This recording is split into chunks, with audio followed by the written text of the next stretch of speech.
Hello friends, welcome to our blog Aam Odisha संस्कृति। आज आम आसचु ब्रह्मेश्वर मंदिर।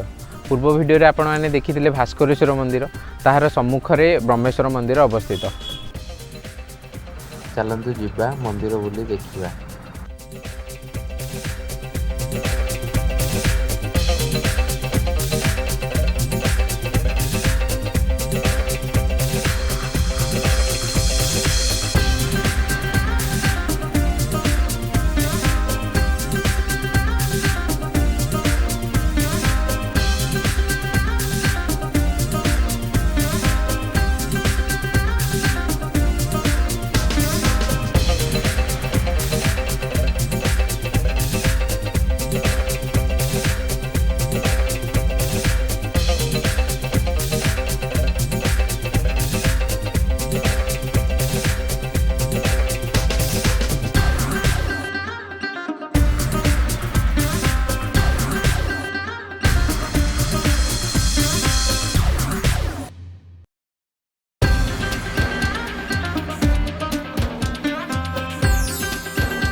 जदि आमर वीडियो आपको भल लगी ताले लाइक शेयर और सब्सक्राइब कर दिंतु।